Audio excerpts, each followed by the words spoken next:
l'efficacité énergétique. Historiquement, Distram existe depuis 1979. On est spécialisé dans tout ce qui est distribution d'appareils de mesure, donc ça va de l'oscilloscope, l'analyseur de réseau, etc. Et on va faire la commercialisation dans tout secteur d'activité, industrie, bâtiment, mais on va aussi avoir des systèmes pédagogiques pour l'enseignement. Et depuis 2010, donc, nous avons développé le pôle efficacité énergétique avec pour objectif de répondre à la question de la réduction des consommations énergétiques. Donc, une petite phrase leitmotiv que j'ai choisie, qui est assez simple au final, est la suivante: c'est en connaissant ces consommations énergétiques qu'on peut les réduire. Effectivement, pour pouvoir réduire ces consommations énergétiques, on va agir à plusieurs niveaux. Donc, il y a plusieurs volontés, plusieurs objectifs pour l'entreprise. Sur le point de vue économique, donc en réduisant la facture énergétique, au niveau social, en éco-responsabilisant nos salariés, nos occupants, dans un système aussi de maîtrise de ces données et aussi au niveau législatif, en anticipant vis-à-vis des normes et directives en vigueur. Par exemple, on a l'ISO 14001, l'ISO 50001 avec le management de l'énergie. On va avoir aussi la norme NFEN 16247 qui est rendue obligatoire depuis le 5 décembre 2015, qui est obligatoire pour des entreprises ayant un chiffre d'affaires hors taxe de plus de 50 millions d'euros et des entreprises qui ont plus de 250 salariés. Et l'idée, c'est de rendre obligatoire pour ces entreprises l'audit énergétique, sous peine contraire d'être soit mis en demeure, soit d'être sanctionné. Donc, en premier lieu, je fais un petit focus sur les chiffres finalement. Donc, sur la consommation énergétique de l'industrie. Quand on regarde, on ne voit pas très bien ici, mais finalement, l'électricité et le gaz représentent actuellement 2/3 des consommations énergétiques finales dans l'industrie. Donc, ça représente vraiment une part très importante. On voit aussi qu'en termes de consommation énergétique, les entreprises et les structures sont de plus en plus sensibilisées. D'ailleurs, en termes de part d'investissement, ça représente 8 à 9%.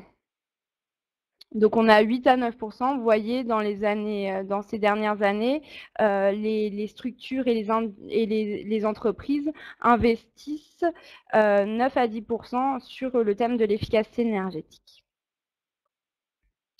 Donc, on commence avec les leviers. Le premier levier, c'est le levier qui consiste à connaître sa structure, connaître son entreprise et mettre du matériel adapté à disposition de ses équipes. Donc, quand on parle matériaux, on parle de savoir si les matériaux permettent de la déperdition thermique ou non. Donc, il faut mettre du matériel adapté au niveau de sa structure, mettre un vitrage également adapté qui va empêcher ces déperditions thermiques, mettre de l'éclairage adapté à ces équipes.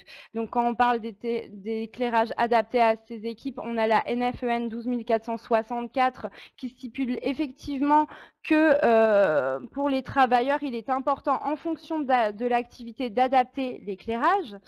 Et aussi, on a les questions un petit peu du matériel qu'on met à disposition de ces équipes. En l'occurrence, si on parle de flotte informatique, il faut savoir qu'un ordinateur, même en veille, va consommer 20 à 40% de sa consommation globale. Donc, il faut absolument sensibiliser toutes les personnes à bien faire attention aux pratiques et aussi à voir les vecteurs qui peuvent être source d'amélioration.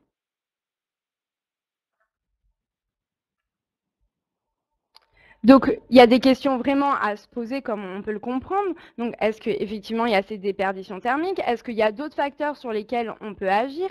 Est-ce que la structure est adaptée au travail des salariés en fonction de leur activité, en fonction de leur profil, en fonction de l'espace également? Et il faut aussi être apte à faire de la veille technologique. Il faut tout le temps la faire afin de voir les matériaux les plus adaptés. Par exemple, quand on veut adapter la luminosité ou des choses comme ça, est-ce qu'on va combiner ça avec un détecteur de passage ou de présence? Est-ce qu'on va plus partir sur de la lampe fluorescente qui est davantage conseillée, mais qui sera conseillée quand il y a un fort taux d'occupation? Voilà, toutes ces questions, il faut vraiment se les poser et rester en veille de manière continue. Toutes ces choses vont permettre d'identifier les vecteurs d'amélioration, d'anticiper également les choix qu'on va prendre, qu'on va faire, et de gagner très rapidement en productivité et compétitivité. Une structure adaptée à l'activité permettra effectivement d'être dans cette logique de productivité, efficience et également d'amélioration continue. L'idée étant de toujours répondre aux besoins des personnes qui travaillent avec nous et aussi aux besoins de l'entreprise qui consiste à réduire sa facture énergétique. Alors effectivement, on parle de ces facteurs qui sont l'éclairage, qui sont vraiment très relatifs au bâtiment, mais le deuxième levier consiste à identifier de manière précise les sources énergivores. Donc, on a effectivement parlé des flottes informatiques, mais il y a d'autres niveaux. Dans ces autres niveaux, on peut parler des compteurs, les compteurs eau, gaz, électricité. On peut parler aussi de politique RSE. Est-ce qu'on sensibilise les gens lorsqu'ils ont des réunions qui ne sont pas dans la même ville à prendre des transports en commun, des choses comme ça? Voilà, tout ça, il y a vraiment une sensibilisation à faire, mais pour faire cette sensibilisation, il faut en passer par une identification précise. Donc, en parlant de compteur gaz, eau, élec, ça m'amène à vous demander si vous connaissez ce qu'est la télérelève. Donc, je vais lancer un petit sondage. Donc, la question, c'est de savoir, est-ce que vous savez ce qu'est la télérelève? Pour ceux qui auraient une idée, n'hésitez pas en fait à la proposer en bas à gauche pour que je rebondisse dessus.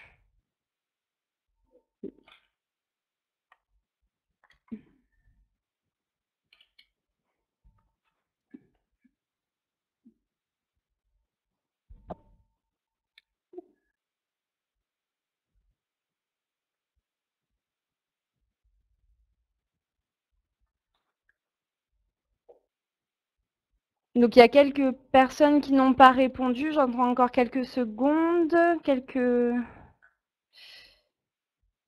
personnes. Je vais demander peut-être aux personnes qui disent tout à fait de m'expliquer en quelques mots et je rebondirai sur les termes que vous connaissez.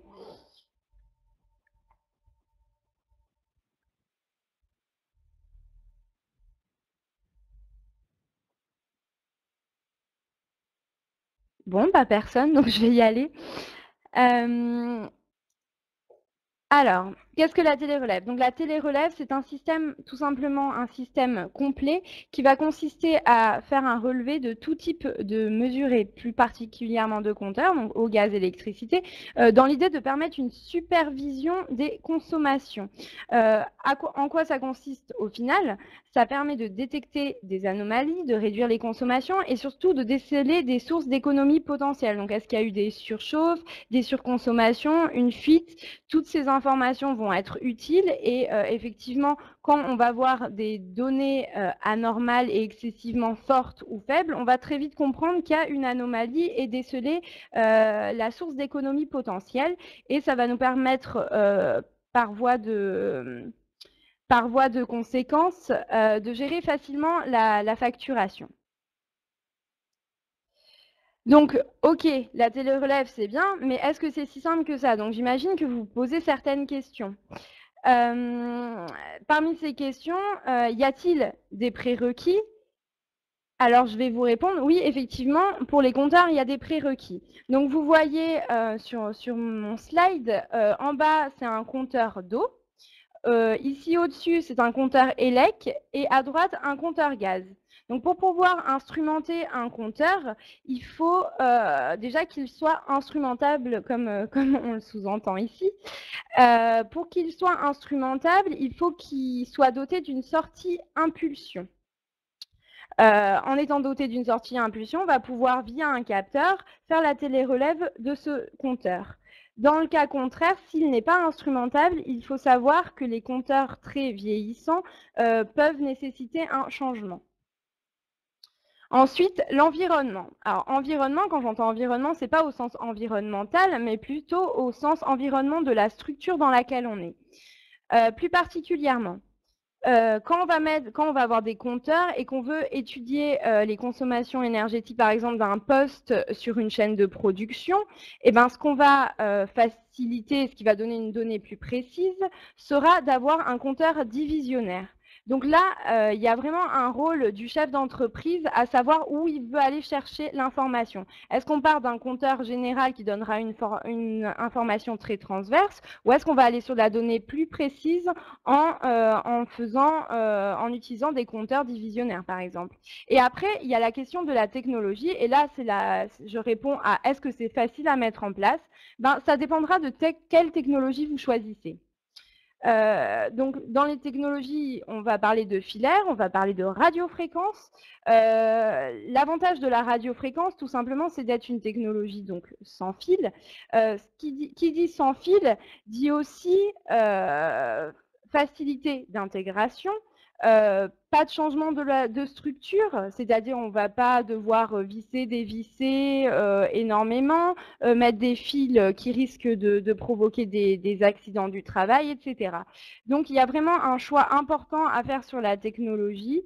Et sur la technologie radio, effectivement, on va pouvoir facilement mettre un capteur et l'enlever.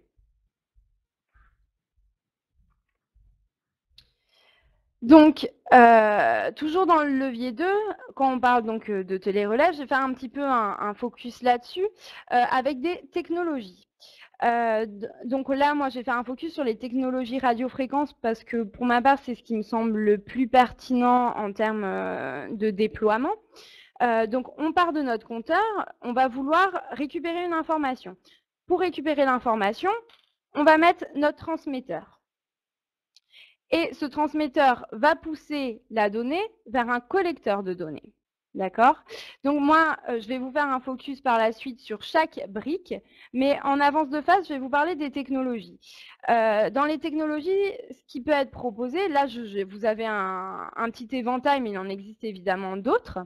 La technologie WaveNIS, c'est une technologie qui a une quinzaine d'années, qui a fait ses preuves, qui fonctionne sur un mode de répéteur. On est sur une bande de fréquence en 868 MHz, qui est une bande de fréquence libre, et on va avoir des applications à différents niveaux. Donc, ça va pouvoir être effectivement sur du compteur, de la température, mais aussi sur de la mesure de process ou des choses comme ça. Ensuite, on a la technologie LEM qui est davantage adaptée aux industries et aux personnes qui travaillent avec des automates, notamment avec le protocole Modbus. Cette technologie LEM va permettre de faire de la mesure énergétique et plus particulièrement électrique de manière extrêmement précise. Et la troisième, et non pas des moindres, qui concerne une technologie qui est grandissante et qui s'impose sur le marché, c'est une technologie de l'Internet des objets, de l'IoT donc, qui est la technologie LoRaWAN. Cette technologie est également en 868 MHz, donc sur la bande de fréquence libre, et va permettre d'atteindre des portées de 10 à 20 km en champ libre. Et après, en fonction de l'environnement, ça va pouvoir différer. Par exemple, si on est sur un regard en fond métallique, effectivement, on va peut-être être réduit à plusieurs centaines de mètres. Donc, l'idée de ces technologies radiofréquences, c'est de pouvoir déployer à un minimum de frais tout en modifiant de manière limitée l'infrastructure, juste en positionnant ces capteurs. Donc, en termes de capteurs, qu'est-ce qu'on a? On va avoir ces capteurs qui permettent la télérelève de compteurs instrumentables. On va pouvoir avoir des capteurs qui vont être principalement pour la régulation, par exemple, via la captation de température, d'hygrométrie. Et on va avoir des capteurs de passage, par exemple pour compter le passage dans une grande surface ou autre, et des capteurs de process qui, eux, vont pouvoir s'interfacer avec différents capteurs ou sondes. Du type, on peut se brancher sur des stations météo, donc prendre la qualité de l'air, la vitesse du vent. On va pouvoir aussi faire de la captation de niveau avec des capteurs de niveau. Voilà, donc ces capteurs, qui sont en fait des capteurs 420 mA, vont nous permettre de s'adapter finalement à plusieurs types d'environnements et de récupérer plusieurs types d'informations. Ces informations vont remonter sur le collecteur de données. Un collecteur de données, c'est assez simple au final. Son objectif, c'est de recevoir la donnée issue des capteurs, de faciliter la supervision, de permettre d'historiser les données pendant parfois même plusieurs jours, même s'il y a une coupure d'alimentation, on va pouvoir conserver et mémoriser la donnée pendant quelques jours dans le collecteur de données. On va pouvoir horodater et générer des alertes. Donc, on fonctionne de manière assez simple et de manière assez optimale. Ensuite, dans la collecte des données, dans le monde de l'IoT et des objets connectés, il existe aussi les réseaux opérés. Alors, qu'est-ce qu'un réseau opéré ? Un réseau opéré, finalement, c'est un petit peu comme un réseau téléphonique, comme vous pouvez avoir votre réseau 3G, livré par Bouygues, Orange et tous les autres. Le réseau opéré, pour l'IoT, en fait, c'est le même type de réseau, mais qui va permettre aux objets connectés de remonter leurs informations. Globalement, on va retrouver les mêmes acteurs que dans la téléphonie, sauf qu'ils seront sous des dénominations différentes. Donc là, on est sur un mode cloud au final. Ensuite, dès qu'on a capté la donnée, qu'on l'a collectée, on va vouloir la superviser. Donc là, on est vraiment sur ce troisième levier qui consiste à maîtriser ces données. Donc tout simplement, on va avoir un NAS ou un serveur qui va héberger une solution logicielle et qui va mettre à disposition les informations et les consommations qui peuvent être inhérentes aux différents capteurs positionnés. Ces solutions logicielles donc, vont permettre cette supervision, finalement via des tableaux de bord, via des courbes, via des tableaux de données. Vous allez pouvoir les visualiser simplement avec, par exemple, aussi des cartes qui vont vous montrer où sont positionnés les différents capteurs. Ce sont des systèmes qui vont permettre aussi de faire de la maintenance préventive parce que les capteurs, même s'ils vont sur des distances, ils permettent des portées importantes, ils existent aussi, on va dire, pour 10 ans. Ils ont des durées de vie de 10 ans en général, en fonction évidemment du taux de remontée de données. Donc, en faisant de la maintenance préventive, vous allez avoir votre niveau de batterie. Votre niveau de batterie va remonter sur votre logiciel. Et s'il est faible, vous pourrez remonter une alerte qui va vous permettre de savoir que vous devrez soit le changer, soit changer la batterie en fonction du modèle. Donc ça, c'est très intéressant pour des personnes qui veulent anticiper et vraiment conserver leur méthode de supervision des consommations. On a un aspect sécuritaire aussi dans toute cette démarche, effectivement, à deux niveaux. Déjà, on est sur des protocoles qui sont des protocoles cryptés avec des données chiffrées. Donc là, on va avoir déjà peu de risques d'interception des informations, voire pas de risque. Et on va avoir un deuxième niveau de sécurité. En fait, vous pourrez, sur les logiciels, créer des comptes. C'est-à-dire, vous êtes le responsable de tout un site, vous allez pouvoir avoir accès au tableau de bord de tous vos services. Par contre, un responsable de service pourra n'avoir accès qu'aux données de son service. Il n'est pas du tout concerné par les données des services limitrophes et n'a aucune raison de savoir. Après, ça dépend évidemment aussi de la politique d'entreprise. Donc, il y a vraiment aussi la sécurité de la donnée d'un service à l'autre.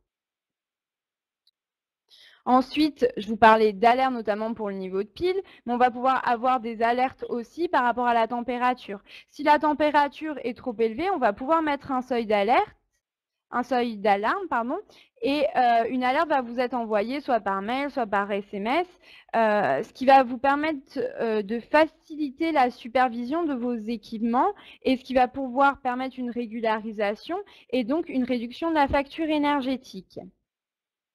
Par ce type de système aussi, il y a la possibilité de générer des rapports automatiques. Ça, c'est très intéressant quand on est dans une logique d'ISO 50001, quand on est dans une logique de réalisation d'audit énergétique. Le fait d'être sur du rapport automatique vous permet de créer un rapport une fois et de le dupliquer, mais en générant les nouvelles données. Et puis surtout, vous allez l'historiser, vous allez pouvoir effectuer un suivi sur des données, et ça, c'est très intéressant pour conserver dans la longévité une optique de réduction des consommations. Finalement, quand on maîtrise et on supervise ces données, on est vraiment dans une logique de monitoring. On va pouvoir identifier les pertes, quels sont les systèmes énergivores, on va pouvoir éliminer les gaspillages et pérenniser les performances dans le temps, notamment via ces rapports automatiques. Ces rapports automatiques peuvent aussi être historisés. Là, on tombe dans le quatrième levier. L'importance de la communication, de l'historisation et de la sensibilisation. Un rapport automatique va permettre effectivement dans le temps d'historiser la donnée, mais surtout de permettre un archivage, une formalisation et surtout quelques années après de récupérer et de voir les améliorations qui ont été effectuées. Et surtout également de pouvoir faire une communication en interne dans le but de maîtriser les évolutions. Dans ce quatrième levier, la communication est également très importante. La communication, elle se base sur 4 critères, on va dire. Déjà, comment on communique? Qu'est-ce qu'on choisit? Est-ce qu'on part sur un écran informatif, sur une newsletter au sein de l'entreprise? Est-ce qu'on envoie des alertes sur un portable? Est-ce qu'on part sur du multi-écran? Là, c'est vraiment à vous, en fonction de la politique de votre entreprise, de savoir ce qui est le plus adapté à vos équipes. Après, il faut savoir, ces écrans ou autres, où est-ce qu'on les met? Est-ce qu'on les met dans des zones collectives? Est-ce qu'on les met dans des lieux de passage, dans des zones de passage? Tout ça aussi va dépendre de votre politique d'entreprise. Donc, on a dit où, comment, pardon, quand, et là, on arrive à quoi? Le quoi, c'est qu'est-ce qu'on va mettre, qu'est-ce qui va sensibiliser les personnes? Quels indicateurs vont permettre aux gens de vraiment se soucier de leur responsabilité dans la consommation énergétique globale de l'entreprise? On peut passer par exemple mettre des smileys qui indiquent les bonnes pratiques, les mauvaises pratiques. On peut passer tout simplement en mettant des graphes, en faisant des comparatifs d'un mois à l'autre, d'une année à l'autre. Tout ça, c'est en fonction de vos envies et en fonction surtout de ce qui sera intéressant à mettre en place au sein de votre structure. Et ensuite, il existe des bonnes pratiques. Des bonnes pratiques qui peuvent être individuelles ou collectives, mais aussi en fonction des données que vous allez récupérer, vous allez peut-être vous rendre compte qu'un service est plus énergivore que l'autre. Parfois, il y a des réelles raisons, mais parfois pas forcément. Et donc là, il va falloir trouver les actions qui vont permettre de sensibiliser les personnes et mettre en place ces bonnes pratiques, soit par des formations ou autres. J'en viens donc à la sensibilisation. C'est bien de récupérer des données, certes, mais si on ne les explique pas aux personnes qui les génèrent, finalement, vous n'avancez pas en fait sur le sujet. Donc, il est important de récupérer ces données, de les montrer, de les expliquer et de sensibiliser les gens sur leurs actions au quotidien. Et quand on forme ces personnes, quand on les responsabilise, quand on leur donne la possibilité d'être partie intégrante du processus global, c'est là finalement que la réduction des consommations énergétiques est possible. Donc, c'est une manière finalement de prévenir les risques, de faire évoluer sa politique et d'être vraiment dans l'action. Quand on intègre nos salariés, nos occupants dans le processus global, quand ils apprennent par eux-mêmes, on est vraiment sur une méthode de learning by doing et on est sur du gagnant-gagnant, clairement. Donc, vous allez me dire, tout ce que vous nous dites, c'est bien, mais vous nous avez parlé de réduire de 20% nos consommations. Est-ce que c'est vraiment possible? Pour répondre à cette question, je vais vous faire voir je vais faire un petit focus sur le cas d'étude d'une société avec laquelle nous avons travaillé. Donc, il est une société de 800 salariés spécialisée dans la conception et la fabrication de câbles. Ces objectifs étaient multiples. Déjà, ils étaient dans une démarche de développement durable avec l'ISO 14001. Ils avaient le souhait de maîtriser les consommations énergétiques, d'optimiser les rendements industriels et de lutter évidemment contre les gaspillages. Pour ça, ils sont partis sur un processus global. Ils ont mis en place tout un système de télérelève, mais avant ça, ils ont réalisé un audit de leur bâtiment. Une fois qu'ils ont réalisé cet audit de bâtiment, les bons capteurs, le bon matériel a pu être mis en place. Ils ont désiré mettre en place une télérelève donc sur tout ce qui est compteur eau, sur la consommation électrique et sont partis sur la technologie Waveness. Là, vous avez quelques données. Sur une semaine, ils se sont rendus compte qu'il y avait des consommations extrêmement excessives lors d'un week-end. Ils se sont évidemment posé la question du pourquoi et ils se sont rendus compte finalement qu'il y avait un système de distribution d'eau qui était défaillant. Le fait d'avoir accès à ces données leur a permis de mettre en place directement une action corrective en remplaçant ce système défaillant, mais aussi de réaliser de la maintenance préventive en sensibilisant le personnel. Au niveau de la partie ELEC, ils se sont rendus compte qu'il y a certaines périodes où, pareil, les données étaient excessives et qu'il y avait aussi des consommations les week-ends qui n'auraient pas lieu d'être. Donc, ils ont mis en place des cales sous les rouleaux chauffants et ils ont arrêté les compresseurs les week-ends. Ils ont donc formé les équipes pour que ces compresseurs fonctionnent très rapidement quand ils revenaient au début des semaines. Et pour ça aussi, afin d'adapter leur système de compresseurs, cela était trop vieillissant, mettait trop de temps à se mettre en route. Ils ont voulu mettre une action à long terme qui était tout simplement de réaliser un dossier d'investissement. Bilan de ce projet, c'est qu'ils ont investi 10 000 euros, mais à l'arrivée, sous 8 jours, ils ont fait des économies de 17 000 euros et par la suite 1 000 euros par semaine.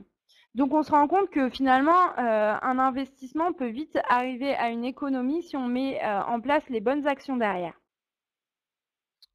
Par expérience, si vous désirez mettre des choses en place au sein de votre entreprise et que vous avez les systèmes suivants chez vous, sachez qu'un projet d'efficacité énergétique appliqué à une unité de production, par exemple de système d'air comprimé, de système de ventilation, là-dessus, vous allez avoir la possibilité de gagner jusqu'à 60% d'économie par poste. Et quand on est sur du réseau de distribution électrique industrielle, on va pouvoir gagner jusqu'à 15% d'économie par poste. Donc, on en arrive au bilan. Donc, les cas de levier, c'est la connaissance, connaître son bâtiment, maîtriser sa structure, identifier les sources énergivores. Dès qu'on a la connaissance globale de sa structure, il faut mettre en place un système complet.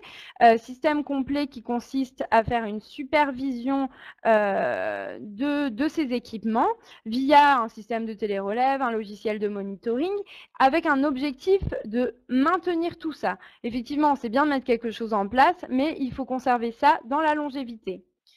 Donc, quand on conserve ça dans la longévité, on va aussi, au fur et à mesure, pouvoir améliorer et pérenniser tout en supervisant. Et ces systèmes vont permettre, par un archivage, une communication, une sensibilisation, de nous responsabiliser tous.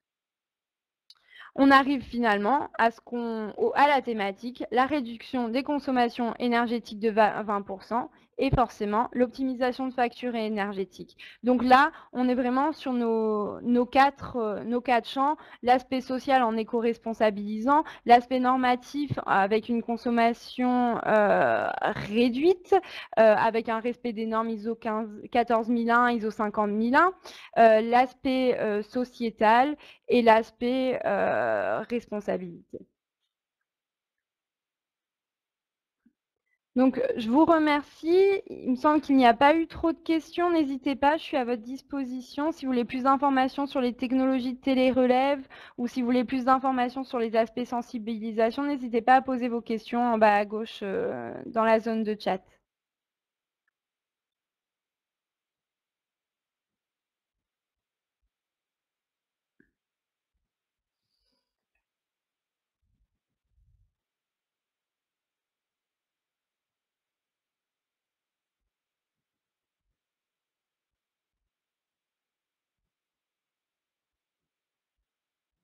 Est-ce que ça vous a appris quelque chose? Il y avait quelques personnes qui ne connaissaient pas du tout l'aspect télérelève. Est-ce que vous avez des choses qui ne sont pas claires?